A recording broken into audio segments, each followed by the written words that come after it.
Hi, and welcome to That's Ruddy Mysterious, a podcast of short tales about true mysteries. What happened to the Flannan Isles Lightkeepers? Who was responsible for the Gardner Museum heist? I'm not going to solve those mysteries, but they'll be interesting to learn about. I'm your host, Kelly with an I. Transcripts for all episodes can be found at that'sruddymysterious.wordpress.com. No apostrophe and no exclamation point. Today's tale is about the mysterious Circleville Letters. In 1976, Mary Gillespie, a bus driver in Circleville, Ohio, went to her mailbox and pulled out a letter. It was postmarked from Columbus, Ohio, but there was no return address. Mary read the letter.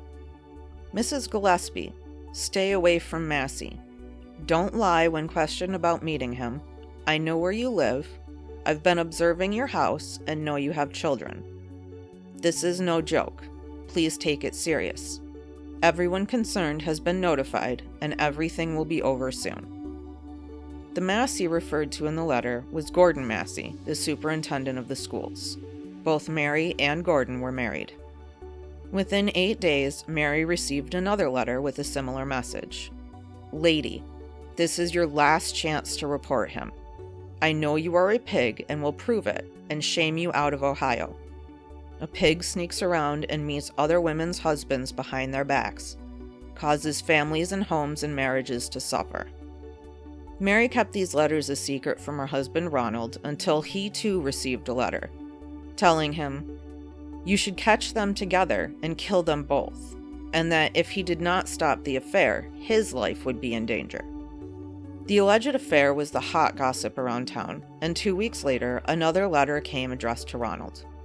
Gillespie, you have had 2 weeks and done nothing. Make her admit the truth and inform the school board. If not, I will broadcast it on CBs, posters, signs, and billboards until the truth comes out. Mary and Ron confided in 3 people about these letters. Ron's sister, her husband Paul Freshore, and Paul's sister. Mary said she thought she knew who was sending the letters and had formulated a plan. According to Paul, we thought we'd scare the guy. We sent him 4 or 5 letters only. There was no violence in them or anything, just that we knew who he was and what he was doing, and we sent him the letters. It seemed the plan had worked. The letters stopped. Then the next year, on August 19, 1977, Ron received a mysterious phone call while Mary was out of town. He thought the call confirmed his suspicions about the letter writer. He told his children that he was going to confront the writer. He brought a weapon, said goodbye to his children, and left. He was said to be totally sober. Not far from his house, Ronald lost control of his vehicle, hit a tree, and was killed at 35 years old. At some point during his short drive, his gun had been fired, but there's never been any explanation for this. Despite interviewing and having a suspect take a polygraph, the police ruled Ron's death an accident. The police had told Paul that there was foul play involved, but then later changed their story. They also strangely, despite the assertion that Ron had been sober, found a blood alcohol level of 0.16%, which was a surprise to his family because he was not a drinker. The letters didn't stop with Ron's death. In fact, soon after Ron's death, several Circleville residents received letters claiming that the sheriff had been involved in covering up Ron's death. Eventually, Mary and Gordon admitted to seeing each other, although they claim this did not begin until after Ron's death. In February 1983, signs started popping up along the roads of Circleville, especially along Mary Gillespie's bus route. Mary saw the first one on February 7th. The sign targeted Mary's daughter, as many of the others did. A common message on the signs was that Gordon was sexually assaulting Mary's 12-year-old daughter. Mary stopped to remove the sign. As she ripped it out of the ground, she noticed it was attached to a box with some twine. She opened the box to find a small pistol inside. Upon bringing the box to the police, they determined it was a booby trap set up to kill whoever attempted to remove the sign. If Mary hadn't done so as carefully as she did, she may have been killed. The police were able to trace the serial number on the gun to someone Mary knew, Paul Freshore, her brother-in-law. Paul claimed the gun had been stolen, but he had never filed a police report, so this couldn't be corroborated. Paul and Ron's sister had recently separated, and Paul claimed that he hadn't had reason to look for the gun for some time, so he was unsure when it had gone missing. There were leads that were provided to the sheriff that were never followed up on. For example, another bus driver that passed by the intersection where this sign had been placed said that she also noticed it.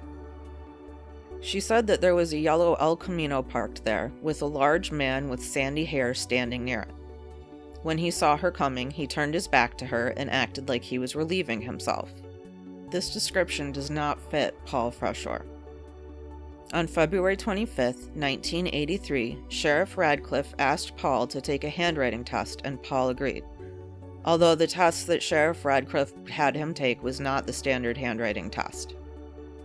Radcliffe asked Paul to try and copy one of the letters. Paul was then arrested and charged with attempted murder. Although Paul was never charged with writing the letters, they did feature prominently in his case. The judge allowed 39 of them to be entered into evidence. A handwriting expert said that his handwriting matched that of the letters that had been sent to Mary and Ron. Paul's now ex-wife had also come to believe that Paul was the letter writer, and Mary did as well. Although Paul had a strong alibi for the day of the attempted murder, he never took the stand in his own defense, something he came to regret.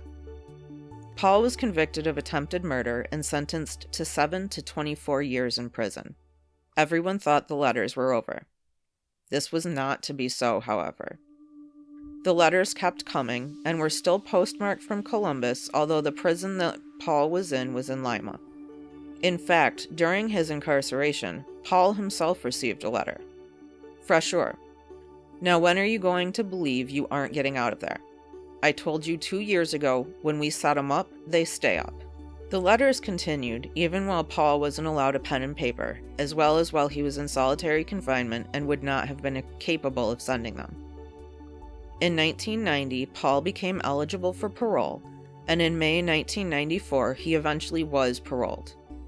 To his dying day, in 2012, Paul Freshour maintained his innocence. Upon his release, he said, "I'd like to see someone really look at this case on the letters, reopen the letter part of it, and get in and find out who wrote the letters. I'd also like to see someone look into my former brother-in-law's death. Look, that's not my family anymore. That's my past. I'm not even going to look back at it. I've got a new family and a new future, but I would still like to see someone look at that accident real close and the letters." A former FBI profiler, Mary Ellen O'Toole, looked at the case and said if a crime continues on and you have someone in custody for a long period of time, you have to say, somebody else is sending these letters. They're not happening by magic. Somebody else is writing the letters. In 1994, the letters stopped. That same year, the TV show Unsolved Mysteries ran a story about the Circleville Letters. After the episode aired, Unsolved Mysteries received a postcard in the same handwriting as the Circleville Letters, reading, "Forget Circleville, Ohio. Do nothing to hurt Sheriff Radcliffe. If you come to Ohio, you L sickos will pay. Circleville writer." Who actually wrote the Circleville Letters? Was Ron's death really an accident? How did his gun get fired during his short trip before his death? Who actually made the booby-trapped sign?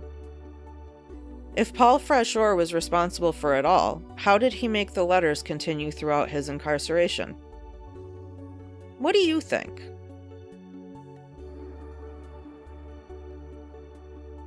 Thanks for listening to today's episode of That's Ruddy Mysterious. I'm your host, Kelly with an I. Tune in next Tuesday for another thought-provoking tale.